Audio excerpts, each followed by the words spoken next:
As I get older, I relate more and more to the timeless words of one of the greatest philosophers of the 20th century, Dr. Seuss. He wrote, "How did it get so late so soon? It's night before it's afternoon. December is here before it's June. My goodness, how the time has flown. How did it get so late so soon? Didn't we just take down our Christmas trees and the lights from outside the house? Didn't we just finish up all of the leftover turkey? Is it really the holidays again?" Now, some of you are excited at the prospect that the holidays are here again, and some of you wish you could go into hibernation right about now and wake up on January 2nd and it would all be done. It would all be over with. I love the holidays, especially Christmas. So full disclosure, I am firmly in the first camp. But even those of us who love the holidays, I think would probably admit to feeling just a little bit stressed around this time of year. Psychologists would tell us that as we get older, time seems to go faster for two reasons. The first reason is that as we get older, each year takes up less and less of the total amount of time that we've been alive. And so our perception of time changes. But secondly, also, as we get older, we experience fewer and fewer novel experiences, new things that surprise us or that fascinate us, compared with childhood, whereas when we were kids, like everything was new all the time. And those two things together, the fact that each year is a smaller and smaller proportion of the total amount of the time we've been alive, combined with the fact that we have a lot less novel experiences, seems to make time feel like it's more compressed. Now, I'm no psychologist, in case you were wondering, but I think that maybe there's also another factor that comes into play. And that is that the pace of life in the modern Western digital age just keeps getting faster and faster and faster. Right? Time flies when we're busy, and it drags when we're bored. Right? We've all experienced that before. And I don't have empirical evidence for this, but it stands to reason that that would also be true on a larger scale. As life gets more busy, time goes faster. And when we add on to our already busy lives, the holidays with all the parties and the preparations and the gift buying and the decorating and the school performances and the family hosting, our lives can easily tip over into hurry. Busyness is when we have a lot to do. Hurry is when we have too much to do. In order to fit everything in, we have to go at an unhealthy pace that exacts a heavy toll on our bodies, on our emotions, on our relationships, and on our spirituality. Now, I know that Jesus said that he came to give us life and life to the full, but I'm pretty sure that's not what he was talking about. Dallas Willard called hurry the greatest enemy of spiritual life in our day. He went on to say that if you want to grow spiritually, you must ruthlessly eliminate hurry from your life. But why is hurry the biggest enemy of our spiritual lives? Surely there should be all sorts of other things that would cause more damage or restrict our growth than hurry would do. But here's the reason.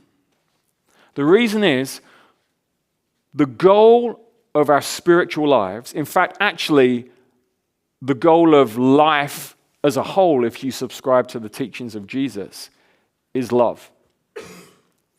And love is not hurried. Quite the opposite, in fact. The very first thing that Paul wants us to know about love in his famous treatise in 1 Corinthians 13 is that love is patient. Love is unhurried. And Jesus does not want us to live hurried lives. Come to me, all you who are weary and burdened, and I will give you rest, he said. Take my yoke upon you and learn from me, for I am gentle and humble in heart, and you will find rest for your souls. This, right there, that is the way of Jesus. And so I think it's one of the greatest ironies of the modern world that the season that celebrates his birth, a season of hope and peace and joy and love, has become the most stressful, hectic, materialistic, headache-inducing time of the year. But I don't believe it has to be that way. I really don't. I believe it's possible to enjoy the holiday season with all the decorating and the food and the gifts, to keep Jesus at the center and to not lose our minds in the process. In the Message translation of those words from Jesus, Jesus offers to teach us the unforced rhythms of grace. Practices that help us slow down and find rest for our souls. So today, I want to offer you some simple practices to help you unhurry the holidays this year. Now, these are not biblical principles. This is not a biblical exegesis.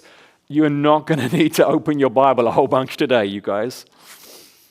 But this is just 6 very practical ideas that we've been exploring as a family over the past few years. And some of these things I think we do pretty well. Not perfectly, but pretty well. And some of them we're kind of just trying out. Some of them even for the first time this year. So, you ready?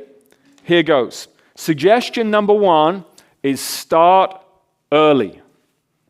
Start early. With so many things to fit in the holiday season, it only makes sense to start early and to pace yourself. Don't try to cram in 3 parties, 2 family events, the bulk of your Christmas shopping, and 6 Christmas movies into the final week before Christmas. That is not going to work. Start early. We try and get our home ready for hosting Thanksgiving ahead of time. I've been cleaning carpets, and Zoe as well, but mostly me. This week, we try and clean and tidy our house early in the week of Thanksgiving so that come Wednesday evening and Thursday morning, we're not running around trying to get the house ready, but rather we can spend time together as a family before our guests arrive. And then the Christmas season begins for us the day after Thanksgiving.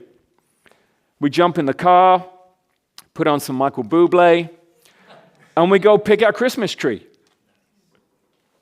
Now, if you lived somewhere where you could actually go and go and cut your own Christmas tree and it actually be a nice Christmas tree, we would do that. But on the Central Coast, the trees you can do that with, they're more like bushes than they are trees. So unfortunately, we go for the imported from Oregon type of tree. But we make an event. Like we take our time. We get a hot chocolate. Sometimes it's way too hot to be drinking hot chocolate when we're shopping for a tree. But I'm not going to let the California weather spoil my experience. And we pick just the right tree. Zoe will be ready to settle for the 3rd tree that we untie. But me and the girls, we know there is something tucked in the back of the pile that's so much better. So we keep looking and looking and looking until we find the right one. And when we find it, we take it home and we set it up and we decorate it before watching Miracle on 34th Street. That's our movie to open the Christmas season. And it's actually the first of many, many Christmas movies. This year, we're also hosting a Christmas party on the Saturday after Thanksgiving to thank our elders and our board for their leadership of the church. It's like, December gets so busy and full. Why not? Let's have a party to kick off the Christmas season instead of trying to cram it in right at the very end. No matter how early you start, though, there may be some things that you just have to say no to in the holiday season so you can say yes, particularly to the most important relationships in your life. But starting early is generally a good way to unhurry. One of the most stressful parts of the holiday season is shopping for gifts, right? Anybody? Leave it too late and you run the risk of a stress-filled day, driving from store to store to store, pushing through crowds to stare at half-empty shelves, and then finally paying a premium for something that the person you bought it for probably is actually never going to use. So shop early. For the last few years, because it's me who does most of the Christmas shopping in our house, I've had 90% of our Christmas gifts purchased by the end of December. Like, that's my goal. End of November, sorry. Hopefully they would be purchased by the end of, let me just change that in my notes. November. The wisdom of this is twofold. One, it means we can take advantage of all the Black Friday sales and not spend so much money. Many of the best deals are actually available online now. Gone are the days of heading off after Thanksgiving dinner to wait in line at the stores when they open at midnight or whatever to get Black Friday deals. But more importantly, we can relax and we can enjoy spending time with our friends and family rather than stressing about what to buy. The one thing we do generally leave too late, though, is the wrapping. We haven't been good at doing the wrapping early. Zoe and I have spent many late nights on Christmas Eve wrapping up things. So this year, we're going to do it earlier, right? We may even have a wrapping evening where we just get it all done in one evening, get the gifts under the tree. Hopefully the dog will not pee on them. But there's always a chance. I mean, if you're going to bring a tree into the house, you get what you get, don't you? But maybe we'll wrap all the gifts, get them under the tree so we can just relax. An unhurried holiday season is going to require preparation. So get going early. Speaking of Christmas shopping, suggestion number 2 is to stick to a gift plan. Shopping for gifts is the second largest cause of stress for Americans at Christmas. The biggest cause of stress is not having enough money to buy those gifts. That is the thing that Americans say they stress about the most, not having enough money. Last year, 36% of Americans took on debt as a result of Christmas. 36%. 28% of those are still paying it off. Now, here's the thing. Only 44% of those people who took on debt planned to take on debt. So 56% of those people who took on debt were not planning on going into debt to do Christmas, but yet they still did. 56%. Why did that happen? Because they didn't have a plan to spend within their means. And if they did have a plan, it went out the window somewhere along the way because they got carried away. Some of you might be in that boat. That may have happened to you last Christmas. There's no judgment here. We have overspent on Christmas many times in our lives. But that's why we come up with a gift plan each year and we stick to it.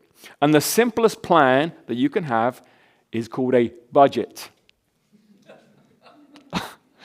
That's what we do. I have a free app. It's called Santa's Bag, if anyone's wondering. I've been using it for years. I add all the recipients in there, a budget, how much we're going to spend on each one of those recipients. I add gift ideas. I can track it when the gifts are bought or ordered, when they're delivered, when they're wrapped, and when they're given. Stay on track. If we don't create a plan and a budget, we're likely to overspend because we just want to give gifts that are out of the range of what we can afford. I love to give Christmas gifts, and Zoe has to rein me in. She will tell you that. But the thing is, gifts are a symbol of love. That's why we give gifts. And so it makes sense that we would want to give gifts that the recipients will appreciate. And sometimes it's true that more expensive gifts can be perceived as communicating more love. Absolutely, that's true, but it doesn't have to be the case. I mean, imagine two siblings. One of them loves to go outside and play sports, and the other one's a gamer, right? You might give the gamer a new game that costs $70, and you might give the athlete a soccer ball that costs only $30. But each one is going to feel loved because they received a gift that demonstrates that they were known. It's not always necessary to spend exactly the same amount of money on each of the members of our family if we give gifts that demonstrate we understand who they are. And you know, guys, we have to not feel bad when we can't give our kids, or we choose not to give our kids, the same things that all their friends are getting. When we don't have a plan for what we're going to buy, it's so easy to get carried away in the store. The Christmas music's going, it's all decorated, and we feel good and nice, and we just spend more money than we planned. If that does happen, don't worry. Most stores have great return policies. If you have regret the next day or the week later, take it back. Don't feel bad about doing that. But once you do have a budget, there are all sorts of ways that you can create a plan for gift giving. Here are three really quick ideas. Not exhaustive, but 3 ideas. The first one is gift wish lists. We all love to give gifts that someone will appreciate, right? My worst Christmas as a teenager was the last year that my mom bought all my gifts. She managed pretty much to buy me everything that I'd wanted the year before. Which when you're a teenager, it's like, that was last year that I wanted that. I don't want that anymore. Literally everything that I opened was like, thanks, Mom. Every year after that, she gave me a budget to buy my own gifts. But the thing is, that's not really any fun, is it?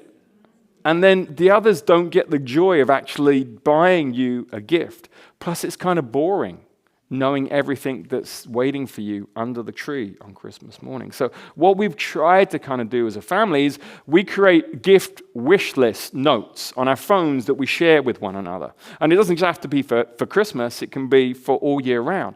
So you get to kind of put on there the kind of things that you like, but someone else gets to choose what you're actually going to get, and you don't know what's coming, but you know it's going to be something that you're going to appreciate and you're kind of enjoy. So that's one way of kind of doing a gift plan. Another idea is to gift experiences instead of things.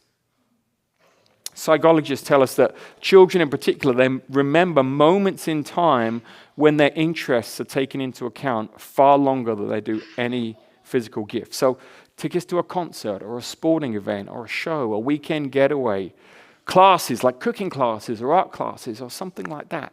You might want to gift experiences instead of things.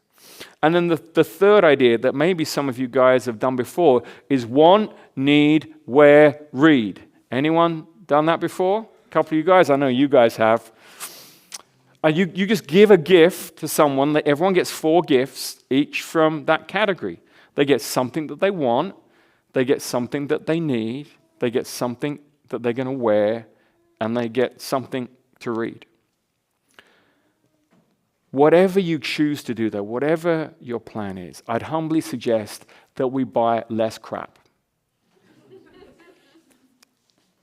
What if instead we buy fewer well-made gifts that are actually going to last longer, made by people who are earning a livable wage, made by manufacturers that are not destroying the earth that gave us to look after in the process of buying that crap that we give one another for Christmas? If you want to avoid stress both now and in January when that credit card bill arrives, come up with a gift budget and a plan and stick to it.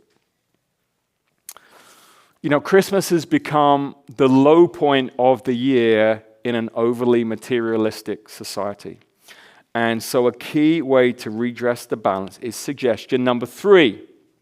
Practice gratitude. We already did that a little bit today. I love that in America we have a day set aside that is mostly free from consumerism to gather together and be thankful. But Black Friday is coming hot on the heels of Thanksgiving. And the way that we combat materialism right through the Christmas season is to continue to remember to be thankful for what we have, not always pining for what we don't have. For me, that looks like 2 simple practices that I engage in all year long. One, a daily practice, and one, a weekly practice. The daily practice is gratitude at night. I've shared with you guys before. When I get into bed at night, I just take a moment to hit play on the highlight reel of my day, and I stop each point along the way just to say thank you to God for the things that He did. And then the weekly practice is Sabbath. On my weekly Sabbath, I don't shop. No digital window shopping either. No planning what I want to buy when Sabbath's over. No thinking about what I don't have, but instead thinking about what I do have. By resting from wanting for 24 hours, it helps me remember to be thankful all week long. Whatever that looks like for you, find a way to practice gratitude this holiday season. But here's the thing, it won't happen unless you create space for it. It won't happen unless you calendar it. It won't happen unless you do it on a certain day of the week, or it won't happen unless you do it when you get into bed or when you first wake up in the morning or whatever else it might be. It has to be calendared, which leads me on to suggestion number 4, follow an Advent calendar. Now, I don't mean a thin little cardboard box with 25 windows that you open each day to find a bad piece of chocolate inside. What I do mean is a way of journeying through the season of Advent towards the arrival of Jesus. Advent, as we're going to explore more next week, is the season in the church calendar that starts the 4 Sundays before Christmas. It's a season of spiritual preparation for the ways that Jesus wants to arrive in our lives anew at Christmas time. So taking time each day, not just to open a little window and eat a piece of chocolate, but to reflect and get our hearts ready is one of the most important things that we can do to unhurry our lives at Christmas time.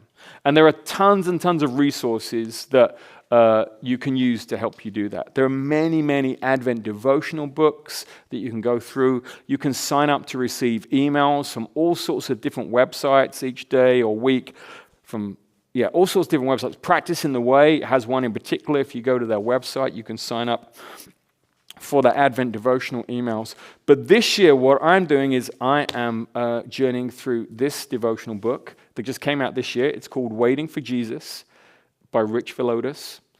It's kind of idea to take you about 15 minutes each day to kind of read, to reflect, to pray, and to go on an Advent journey. And whether you want to go through this journey with me or you want to do something else, I'd encourage you just to figure out your own Advent journey and each morning receive something from God that you can carry into your day. You know, both Advent and Christmas are seasons of rich traditions, which actually I think are one of the most beautiful parts of the holiday season. So suggestion number 5 is to embrace traditions. I have a bit of a love-hate relationship with traditions. Some traditions just feel stilted and stale and mind-numbingly boring to me. And yet others are actually life-giving and fun.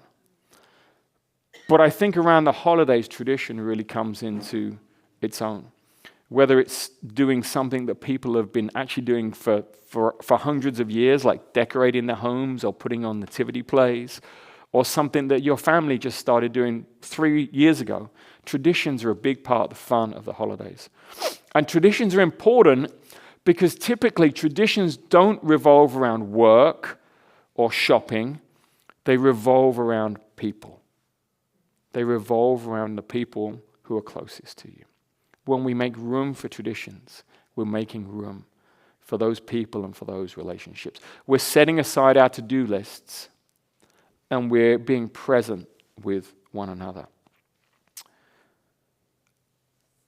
Our traditions have a huge impact on us, particularly on our children or our grandchildren. Our 17 and 20-year-olds have already told us multiple times they're never celebrating the holidays, Thanksgiving and Christmas, anywhere else apart from with our family because no one else does it right. They love the traditions that we've inherited from our nation and from our family of origins, along with the new traditions that we've created together as a family.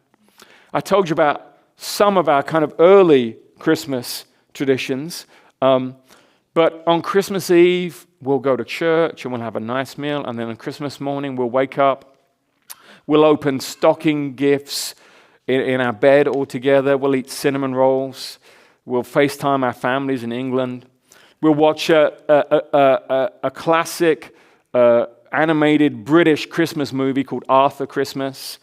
It's a little known one. If you're not familiar with Arthur Christmas, check it out this year. We watched that together. We cook a turkey and traditional British sides to go with it. We eat smoked salmon and drink champagne while we're waiting for the turkey to cook. After dinner, we unwrap gifts and then we play games. You know, to me, it's the best day of the year. And it's not because of the gifts. It's because of those traditions that we've established and that we get to enjoy together. And we make room for one another in those traditions. If you don't have any traditions that you love, start some. Start new traditions this year. Ask other people how they celebrate the holidays and steal the ideas that you love. One of the things that we did on Christmas Eve for a few years when our kids were smaller is that we'd make and decorate a birthday cake for Jesus. That was a fun thing to do. In Iceland, they have a tradition called Jólabókaflót. Jólabókaflót. And what happens is on Christmas Eve, everybody receives the gift of a book and some chocolate, and then everybody gets into bed and spends the evening reading and eating chocolate. That's it. Those of you who like chocolate and reading, you're like, let's do it. Jólabókaflót. Start it this year. In Japan, it's traditional to eat KFC on Christmas Day. In Greenland, they eat raw, decomposing wow blubber. So I think I'll take the KFC any day. But whether they're ancient or they're new, embrace some traditions with friends and family this holiday season as a way of unhurrying your life. And then finally, whatever you take away from all the other suggestions, however you implement them or you don't implement them, my final suggestion is probably the most important. Put away your phone. Your smartphone is the biggest barrier to you enjoying an unhurried holiday season. It's actually not your smartphone. I don't know if you realize this. You may have paid for it. The bill may be charged to your credit card every month, but your smartphone actually belongs to tech companies in Silicon Valley who use it to get you to give them money, making you addicted to the glowing rectangle is their business plan. Now, at the holidays, technology at its best brings people together. I haven't spent Christmas with my family in England in 15 years. And so it's great that we get to talk face to face on FaceTime on Christmas Day. But technology at its worst pulls people apart. So I'd encourage you to put your phone away this holiday season. Now, turning it off from Thanksgiving Day until January 2nd is probably not feasible. I get that. But I'd encourage you to regularly put it away in another room for at least a few hours at a time, even if it's just to sit down and watch a Christmas movie with your kids. And then maybe on Thanksgiving Day and Christmas Day, for example, just don't pick it up at all. Just leave it away in another room. If you're using it to connect with family and friends during the day, then maybe just set a couple of times throughout the day to go check for messages or to make a call, and then put it away again. Be present with the people who are actually in the room with you. The world can survive for one day without you checking up on the news or your email. Jesus was an incredibly busy man. He had so many different pressures and expectations on him, but Jesus was never hurried. We never see him dashing from place to place, stressed out of his mind, like we spend our days doing so often. And when he encountered people experiencing that, like his friend Martha, he encouraged her just to slow down, to stop, to come and sit down with him, to be present to him and to be present to the people all around her. Jesus moved, as the Japanese theologian Kosuke Kayama wrote, at the speed of love. This holiday season, there's an invitation to slow down, to be present with Jesus, and to be present to those we love. And if you choose to, maybe you might like to do some things differently. You might like to start early. You might like to come up with and stick to a gift plan. You might like to practice gratitude. You might like to follow an advent calendar. You might like to embrace your traditions. And you should probably put your phone away.